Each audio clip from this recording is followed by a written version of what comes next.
আমাদের ভিকটিম পুলিশের কাছে অ্যারেস্ট হয়েছিল, বন্ধু মাধ্যমে ডেকে পাঠায়। ভিকটিমের নামে 6টি মামলা পেয়েছি। আক্তারের ব্যাপারে আমরা একটি রাজনৈতিক পরিচয় পেয়েছি। গভীর রাতে এই হত্যাকাণ্ডটি ঘটে রায়ের বাজারের ইটখোলা এলাকায়, সাদেক খানের ইটখোলা নামক জায়গায়। এটা রিপনের ওয়ার্কশপের সামনে। তাৎক্ষণিক পুলিশ সেখানে গিয়ে ভিকটিমকে উদ্ধার পূর্বক হাসপাতালে প্রেরণ করে। পরবর্তীতে এই ভিকটিম মারা যায়।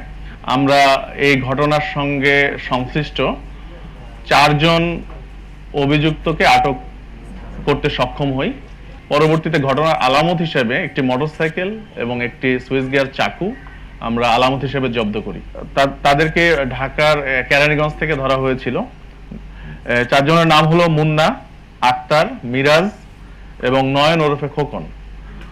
তো আসামিদের জিজ্ঞাসাবাদে আমরা যতটুকু প্রাথমিকভাবে জেনেছি যে এই আক্তার এবং এই আমাদের যে ভিকটিম আসাদুল ওরফে লম্বু আসাদ, তাদের মধ্যে একটি মারামারির ঘটনা ঘটে বেশ কিছুদিন পূর্বে, যেটির প্রেক্ষিতে আক্তার লম্বু আসাদকে আসামি করে একটি মামলা করে।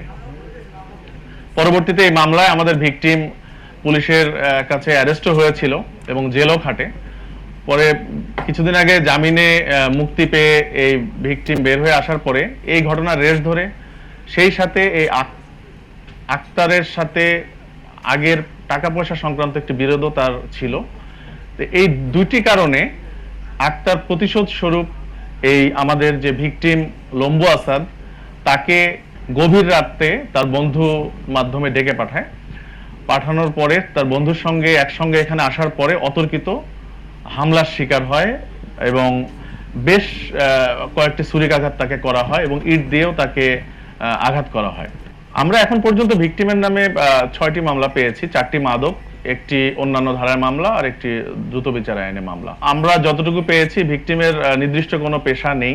গ্রেপ্তারকৃত আসামিদের মধ্যে মুন্নার বিরুদ্ধে মাদক ও ছিনতাইয়ের 7টি মামলা পেয়েছি, মিরাজের বিরুদ্ধে 1টি, নয়নের বিরুদ্ধে 2টি মাদক মামলা পেয়েছি।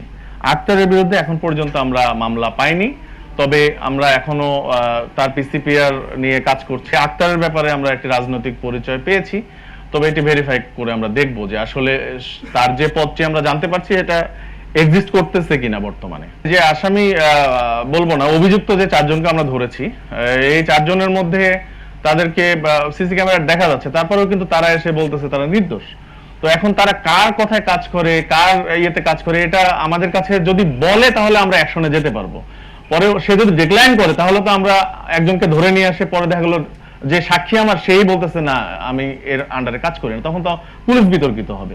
ফলে আমরা জেনে বুঝে একবার উপযুক্ত তথ্য প্রমাণ পেলে তখন সে যেই হোক না কেন সেই পর্যন্ত আমরা আশা করি আমাদের তদন্ত অব্যাহত রাখবো।